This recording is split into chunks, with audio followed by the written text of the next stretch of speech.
आपने सुअर की फोटो के लेकर आए। सर मैं आपको क्या लगता है वो लोग अनपढ़ हैं? हाँ बिल्कुल। एमएमएस की डिमांड ज़्यादा है, पेपर की कम है क्योंकि लोग पढ़ ही नहीं रहे हैं। तो 24 घंटे में कौन सी तैयारी होनी है? 2 साल से तैयारी कर रहे हैं, उस पर तो पानी फेर दिया तो सरकार अगर ने। फिर हमें पीछे से एक व्यक्ति दिखाए, क्या वो इम्ताज अली है जिसने कहा था मैं वापस आऊंगा? उमर खालिद शर्जील इमाम को लेकर के जो बयान थे वो हमारे लोग नहीं है, वो उनके ही लोग हैं। तो सर अब भारत देश को 2047 तक कहाँ देखते हो? अरे ये सब जुमला है। आगे भी इसी तरह से एग्जाम लीक होंगे और जिस तरह से बच्चे अब सुसाइड कर रहे हैं आगे भी इसी तरह से बच्चे सुसाइड करेंगे। आजकल इंडिया में यही चलता है कि जात धर्म पर ही वोट दिया जाता है। सर इस देश में जो भी सच बोलेगा वो इंटरनेशनली कहलाएगा।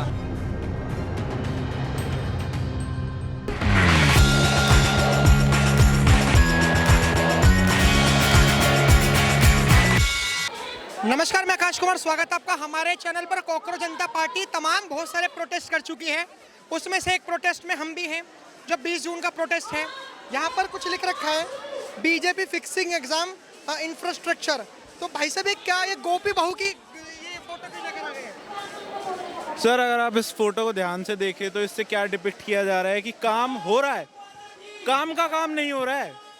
ठीक है, जो चेंज किया जा रहा है यूजफुल नहीं है। अभी ओएसएम के मामले में सीबीएसई के सुपरवाइजर का ट्रांसफर किया है, अगले साल उसको वहाँ पे प्रमोशन भले में, ट्रांसफर से क्या होना है भाई? तो इस टाइप की चीज़ मैं कन्वे करना चाहूँगा। और दूसरी बात, ये मैंने खुद नहीं बनाया, ठीक है, यहाँ पर एक सज्जन व्यक्ति था बांट रहा था और उसका मैं अब भी धन्यवाद करूँगा। ये आपने सुअर की फोटो क्यों लेकर आए हो? सर मैं सुअर की फोटो नहीं लाया हूँ, एक किताब लाया हूँ जॉर्ज ऑरवेल की। 1980s का 90s का एक बहुत ही रेवोल्यूशनरी राइटर था, पॉलिटिकल सटायर करता है। और इस बुक का मेन जो मैसेज है, जो ये कन्वे करना चाहती है, वो ये है कि जो भी रेवोल्यूशंस होते हैं ना, जो भी चेंज होता है, उसकी शुरुआत बहुत अच्छी होती है, बट जैसे ही उनको पावर मिलती है, पावर के साथ करप्शन होता है। तो ये बुक एक छोटा सा सिंबल है इस चीज़ का कि अगर कल कोई पार्टी भी पावर में आती है तो पावर के साथ करप्शन ना हो, ख़त्म ना हो जाए ये चीज़। सही बात। लग रहा है कि धर्मेंद्र प्रधान गोपी बहू हैं, वो बर्तन धोने की जगह लैपटॉप धो देते हैं, ये एक तरीके से पेपर करवाने की जगह लीक करवा देते हैं। कुछ भी कह सकते हो सर, आप भी समझदार हो, ऑडियंस भी समझदार। रिफॉर्म्स कैसे लाओगे आप एजुकेशन में? तो रिफॉर्म सर एजुकेशन में सबसे बड़ी बात तो इसी तरीके से लाया जाएगा कि जो हमारे पॉलिटिकल रिप्रेजेंटेटिव्स हैं, सबसे पहली बात तो उनका एजुकेटेड होना ज़रूरी है। आपको क्या लगता है वो लोग अनपढ़ हैं? हाँ बिल्कुल। मोदी जी अनपढ़ हैं? अब आप फिर मेरा मुंह खुलवा वटाबाउटरी थोड़ी हो रही है सर। मोदी जी के अनपढ़ होने पे कैसे बात आ गई यहाँ पे? अच्छा एक बात बताओ, मोदी जी भी तो मंत्री हैं, नहीं वो भी तो प्रधानमंत्री हैं। हाँ है, मैं तो कहता हूँ मोदी जी ने ली हुई है बीए की डिग्री डीयू से, मैं तो कह रहा हूँ। एंटायर पॉलिटिकल साइंस से ले रखी है। एंटायर पॉलिटिकल साइंस कोई कोर्स ही नहीं है पूरे इंडिया में। और उन्होंने कई इंटरव्यू में खुद ही एडमिट किया है कि मैंने कोई पढ़ाई वढ़ाई नहीं हुई है, मेरी शिक्षा नहीं हुई है, स्कूली शिक्षा 17 साल की उम्र से मैंने घर छोड़ दिया था। तो या तो वो झूठ बोल रहे हैं या गृह मंत्रालय तो नॉन बायोलॉजिकल भी है भाई, मैं तो ये भी कह रहा हूँ मोदी जी जो कह रहे हैं बिल्कुल ठीक है। गृह मंत्री भी झूठ बोल रहे हैं क्योंकि उन्होंने एंटायर पॉलिटिकल साइंस वो डिग्री दिखाई थी। हमारे देश में बहुत सारे एमएमएस लीक होते हैं। आपको क्या लगता है कि एमएमएस दूसरे नंबर पर आता है लीक होने में और पेपर पहले नंबर पर आता है? कह सकते हो सर। बात ही है एमएमएस की डिमांड ज़्यादा है, पेपर की कम है क्योंकि लोग पढ़ ही नहीं रहे हैं। पढ़ रहे हैं, उनका भविष्य बिगाड़ सरकार। हाँ भाई, हमारा बिगड़ गया यार। 620 नंबर बन रहे थे पिछले नीट में मेरे, अब क्या करूँ मैं? कल पेपर है फिर भी मैं यहाँ पे क्यों आया हूँ इतनी गर्मी में? आपको तो कल पेपर है, आपको तो कल पेपर देना है।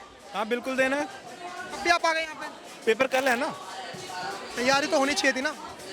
तो अर्थ ये क्या कहते हैं 24 घंटे में कौन सी तैयारी होनी है? 2 साल से तैयारी कर रहे हैं, उस पर तो पानी फेर दिया तो सरकार अगर ने। फेल हो गए फिर आप सरकार पे धींगड़ा फोड़ोगे कि यार हार्ड क्वेश्चन आए। अगर हो सकता था कि अगर आप ये जो टाइम अगर आप ये पेपर नहीं फोड़ूंगा इस बारे में, मैं कभी भी नहीं बोलूंगा।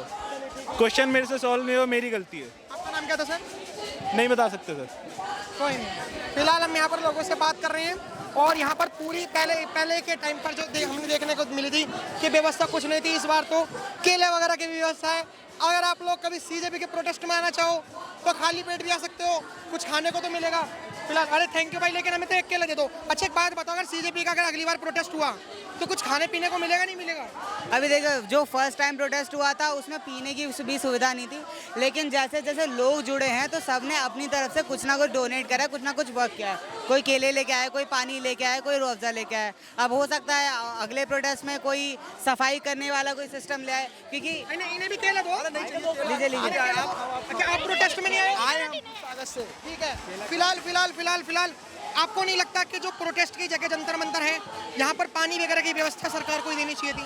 सरकार को तो देनी चाहिए थी, लेकिन अब कोई नहीं, सरकार ने नहीं दिया है, लोगों ने कर दिया। अब आपको पानी चाहिए, पानी यहाँ पे भी है, वहाँ पे रूह अफ़ज़ा मिल रहा है। बहुत बहुत धन्यवाद। ये एक केला दे दीजिए आप हमें। फिलहाल नाम क्या होगा सर आपका? अदनान। अदनान जी, क्या कहना चाहोगे, इस्तीफा कब तक? आई डोंट नो इस्तीफ़ा कब तक होगा, लेकिन प्रोटेस्ट करना हमारा अधिकार है, हम कर रहे हैं। तो जब तक नहीं देंगे तब तक करते रहेंगे, और नहीं दिया तो? नहीं दिया तो प्रोटेस्ट करते रहेंगे। और क्या ही आसार है हमारे पे, हमारा डिससेटिस्फैक्शन शो करना हमारा काम है। एक मिनट, इतने इग्नोरेंट है हमारे लीडर्स, हमारे हमें पीछे से एक व्यक्ति दिखा है, क्या वो इम्ताज अली है जिसने कहा था मैं वापस आऊंगा? देखते हैं, पहले रिव्यू करते हैं क्या आखिर में ये व्यक्ति कौन है। ये तो वो नहीं है। नमस्कार सर, नाम क्या होगा आपका? मैं मीडिया से, हम नहीं बात कर पाएंगे। लेकिन आपकी ना जो पीछे से लुकिंग मेरे को इम्ताज अली जैसी लगी। ठीक है, लेकिन प्रोटेस्ट में सबकी भागीदारी तो है। देखो सब आ तो रहे हैं धीरे धीरे करके, और अब तो हम कहेंगे कि कैमरा ऊपर दिखाएं। काफ़ी सारा पुलिस संख्या बल भी है जो यहाँ पर पहुँचा हुआ है। यहाँ पर हमारे भाई साहब भी पहुँचे हुए हैं। नाम क्या होगा सर आपका?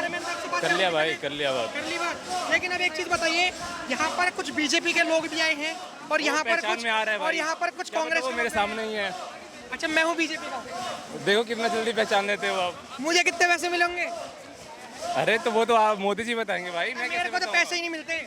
तो फिर क्यों तरफदारी कर रहे क्या हो? कर रहा हूँ मैं तरफदारी? तो फिर प्रोटेस्ट में भाई भाग लो, स्टूडेंट का मुद्दा उठाओ ना। फिर बीजेपी का प्रोटेस्ट है ना, तो मैं किसी पार्टी से नहीं हूँ।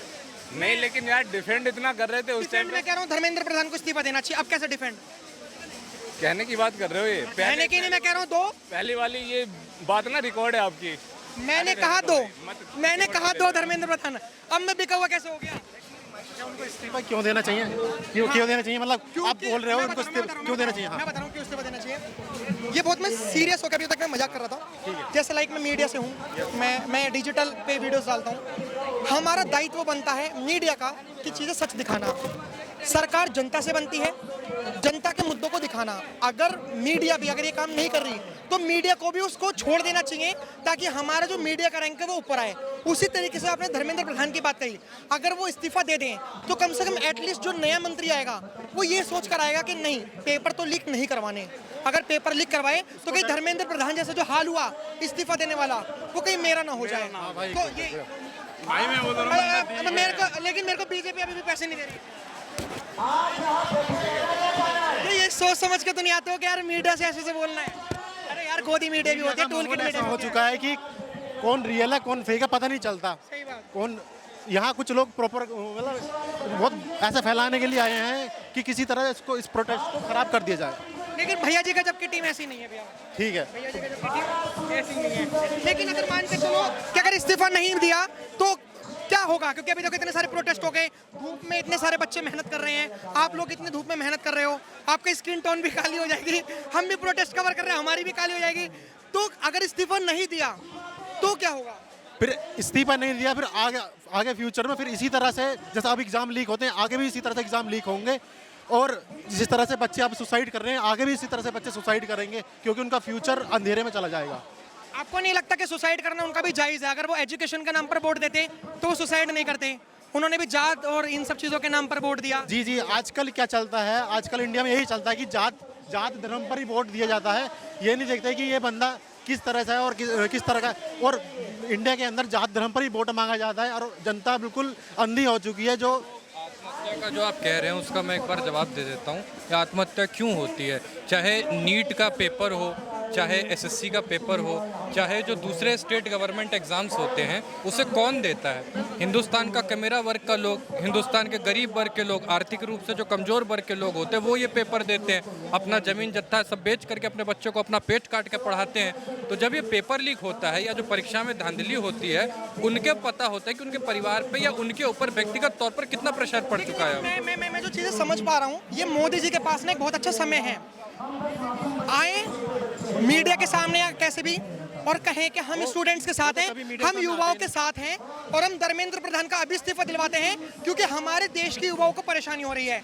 आपको नहीं लगता कि जो देश का युवा है जो पहले से ही मोदी जी के खिलाफ है वो भी मोदी जी के पक्ष में जाएगा कि यार नहीं, कम से कम ये सरकार हमारे लिए सोच तो रही है, ये मोदी जी के पास बहुत अच्छा समय है ये दिखाने का कि हम युवाओं के साथ है, लेकिन वो दिखा नहीं रही। हम कोई पॉलिटिकल बात थोड़ी कर रहे हैं कि पॉलिटिकली क्या बेनिफिट होगा नहीं होगा, वो तो बाद में जब चुनाव होता है तो देखा जाता है। हम यहाँ अपनी बात बोलने के लिए आए हैं ना, केवल हम अपनी बात बोलने के लिए आए हैं केवल कि हमारी जिम्मेदारी ये है कि सरकार अपनी जवाबदेही को तय करे, बस इतना।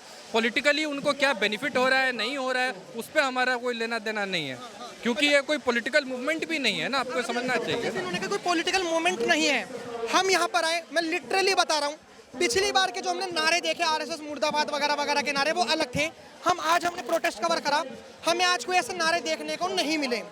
तो सर जो अभी लोग ये बात बनाएंगे कि यहाँ पर तो ये लोग देशद्रोही हैं, उमर खालिद की बात कर रहे हैं, एंटी हिंदुत्व की बात कर रहे हैं, एंटी नेशनलिस्ट की बात कर रहे हैं, उनके लिए क्या कहोगे आप? सर इस देश में जो भी सच बोलेगा वो एंटी नेशनली कहलाएगा और ये इतिहास रहा है इस देश का।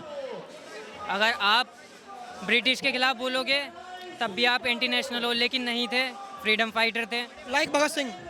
पता है ना आपको कि हमारे देश को आज़ादी किस तरीके से मिली है, ठीक है, हमें क्या क्या नहीं बोला गया, तो वो हमें आदत हो गई है, अब उससे फ़र्क नहीं पड़ता, नहीं फ़र्क पड़ता। नारे का आप बात कर रहे हैं, पिछली बार भी मैं आया था 6 जून को, आप लोग भी आए थे, बहुत सारे इंडिपेंडेंट क्रिएटर आए थे। उमर खालिद शर्जील इमाम को लेकर के जो बयान थे वो हमारे लोग नहीं हैं, वो उनके ही लोग हैं। पहले से स्क्रिप्ट तैयार होती है इन लोगों की कि क्या बोलना है नहीं बोलना है कैमरा के आगे, सब पहले से तैयार होता है। एक को तो हम अभी उधर ही देखे थे, उसको भी हमने वहाँ पे यही बोला, पहले से तैयार होते हैं ये लोग। चलिए अब मेरा एक आखिरी सवाल कि अगर भारत देश एजुकेशन से अगर छुटकारा पाएगा, एजुकेशन जैसे मुद्दों को अगर हल्के में लेगा, तो आप 2047 तक जो भारत सरकार विश्व गुरु देखती है भारत को, आप 2047 तक भारत को कहाँ देखते हो? नहीं, हम तो देखते हैं, हम वर्तमान में जीने वाले लोग हैं, ना तो हम पूर्वाग्रह पे ज़्यादा भरोसा करते हैं ना भविष्य पे। आप कहाँ देखते हो सर, अब भारत देश को 2047 तक कहाँ देखते हो? अरे ये सब जुमला है, ऐसा बस ऐसा कुछ नहीं है 2047 तक। ये बस ऐसा बोल दिया होगा कि मतलब हाँ 1947 में हमारा देश आज़ाद हुआ तो 100 साल बाद हमारा देश विकसित हो जाएगा। जैसे हाल है ना 2047 तक, तो क्या 2067 तक भी उम्मीद ना करो कि विकसित भारत के लिए ना हमारे देश की एजुकेशन बहुत ज़्यादा अच्छी होनी चाहिए, जब जाके कुछ होगा। पॉइंट है। फिलहाल आप क्या राय रखते हैं कमेंट में जरूर बताएगा। देखते हैं हमारा चैनल। धन्यवाद। जय हिंद।